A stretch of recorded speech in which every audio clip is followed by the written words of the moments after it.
Okay, now this is the student parking lot for the Parker Center. As you can tell, it's pretty overgrown with weeds and stuff. The campus has been closed for nearly 3 years, so this is what happens when you don't do maintenance for 3 years. It kind of reverts back to wildlife pretty quickly. And now we're going to walk up towards the Parker Center as if, we parked in the student parking lot. I think this will be kind of interesting. This might bring back some memories to you. I know it does for me.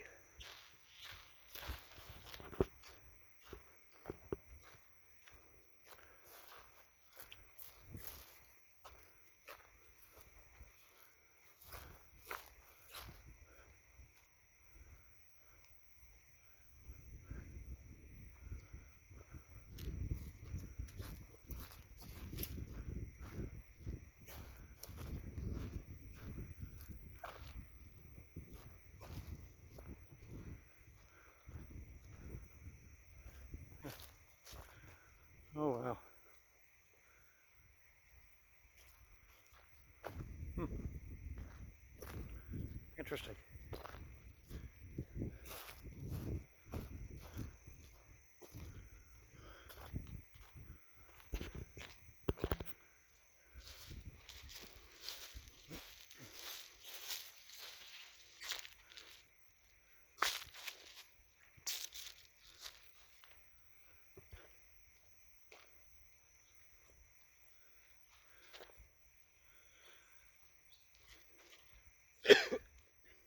Okay, now we're at the front now of the Parker Center.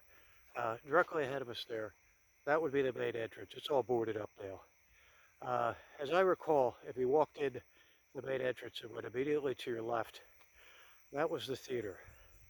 That kind of tall brick part of the building, that's the theater. I don't remember seeing anything in there.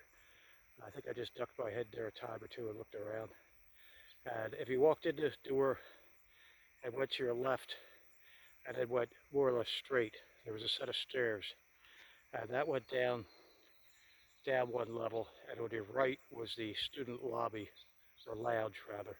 And off to your left was like windows and doors that looked out on a courtyard. If you continued walking on the left, there was offices. I met with a woman in there once for about 15 minutes. I think she was a guidance counselor, so it's a nice woman. I think her name was Leslie Kaufman. Yeah, that was her name, I believe. And if you continued walking straight down that corridor, it took you to the bookstore. And if you went off to the right, that took you around to the cafeteria. Now, if you walked in these main doors and went straight, it took you down a long hallway.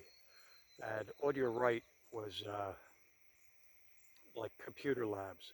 These are big old, you know, 1970s vintage computers. Probably my phone has more memory than every computer in there, but this was state of the art back then. And off to the left, there was a wall. And if you looked over the wall and looked down, you could see the student lounge was down below. If you walked in these doors and walked to the right, there was a hallway. And there was a couple classrooms in there. And at the end of the classroom, I believe that's the library, if I'm not mistaken. Because I know I use this hallway a lot, but I don't remember having classes in that hallway. Uh, Except to say there was a fellow student I was rather fond of, and I remember she had a class in there, and every time I'd walk by, I'd look in and just to get a glimpse at her. Uh, I guess nowadays you'd call it stalking, but this was quite normal behavior back then. Uh, so yeah, I think that's the library there, the bigger part off to the end of the building. And there's a circle around it, make it easy to pick up and drop off people. And so you can see the weeds have kind of taken over here.